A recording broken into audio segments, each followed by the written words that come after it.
Oh shit, I've been recording this whole time.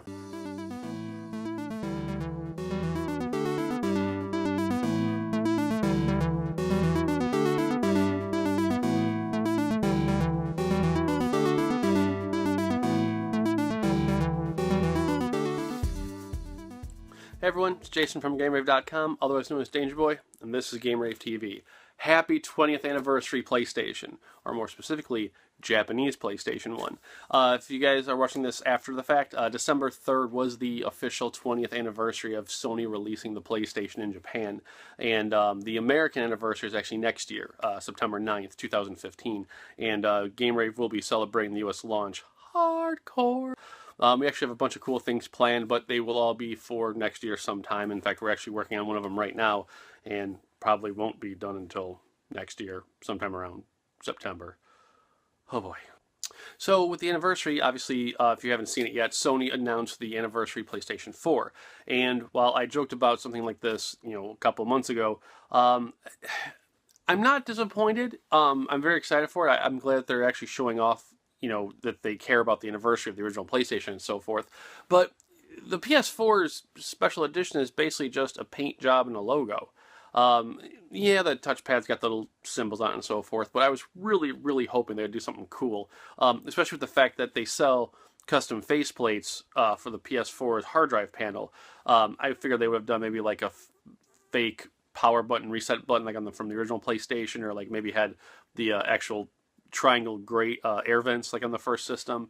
So I'm kind of disappointed in that fact, but hey, it's an awesome exclusive edition. I love the fact that they're celebrating the December 3rd launch day by making it 12.3 for the 12,300 exclusive of the system. I don't really know if I'm going to buy it or not. I don't have a PS4 yet, and this would probably be like the one to have if you're the world's biggest PlayStation fan. But yeah, it's kind of weird. Like, I thought I'd be more excited for an announcement like that. You know damn well if I had the system, I'd be geeking out all over it. You know this, right? Like, I am pessimistic right now, but for God's sakes, if I saw it show up on my doorstep, I would be a whore. That's how that's how much of I really fucking want a high-def Ridge Racer and Doshinden and Jumping Flash. God, please, please, forget the order. Just let me have the Jumping Flash. Next up, if you guys have been with GameRave for a while, a couple of months ago we used to do a little quick snippet series called Pile of Shame. And Pile of Shame was basically me grabbing a $5 game I had bought for the 360 or PS3 or what have you, literally buying it because it was just $5, and then playing through it for a little bit and then giving you feedback on it. And truth be told, I actually went to go do one the other day and realized I am never going to get to those games. I actually tried doing Turning Point and not Dark Void, what was there one? Alone in the Dark for 360, and after suffering through the PS1 one, I don't ever want to see Alone in the Dark again until maybe the new Nightmare. So what I decided to do was, instead of it just being limited to the $5 games on the current systems, I'd actually start going through the PlayStation and Sega Saturn games and so forth. And instead of it being $5 and under, it'd be about $10 and under, because that's a pretty good price, especially for a retro game. So our first ever Pile of Shame for the PlayStation on GameRaveTV is Rollaway. Now, Rollaway is a nifty little puzzle game where you essentially play a beach ball, and not the Rayman beach ball. You're stuck on these floating 3D platforms, and you have to actually find keys and different icon objects to unlock the gate at the other side of the puzzle and so forth. What makes Rollaway crazy is that it's in full 3D, except when the ball gets to certain edges and you press forward, you'll actually go over the edge and the entire map will rotate. The first time you see it, it's very disorienting. Like, I was like, whoa, what just happened? Once you get the hang of that camera flip, the game's actually really addictive. It has a single-player, two-player time mode type aspect, which I haven't gotten into yet. But for what I've played so far, I'm about 10 levels into the single-player. There's 200 total levels, so there's definitely a lot of game here to play. If you like the quirky stuff, I would highly, highly recommend it. So next on the block, I actually had to buy a whole new shelf for the game room because per the original 1.0 video, I had no room for anything. I actually got set up. I'm going to spin the camera for a second.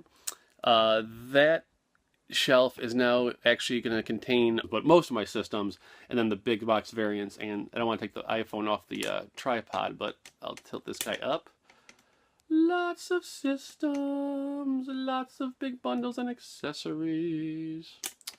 Speaking of accessories, because I closed down the original original GameRave Facebook page the other day, I will probably be updating and redoing some of the reviews we did that were originally Facebook exclusive for GameRaveTV, of course, on the website. So, funny story, when I was setting up the shelf, I didn't really have a lot of room to work with, and was kind of stepping over things here and there, and accidentally stepped on something that broke.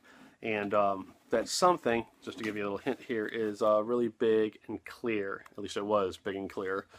Yeah, the VGA case got destroyed. So I guess they're not all they're cracked up to be after all. That was terrible. So that being said, that's it for this week's pause mode. I don't remember if I made the announcement or not, because there's just been so much going on with the holidays and work and other videos I've done. But I'm actually proud to announce that we're now a part of Maker. Maker, and also Polaris to a degree is their sub studio, are the guys that help promote like PewDiePie and Game Grumps and a whole bunch of other really cool guys. I think Smooth McGroove's even in there.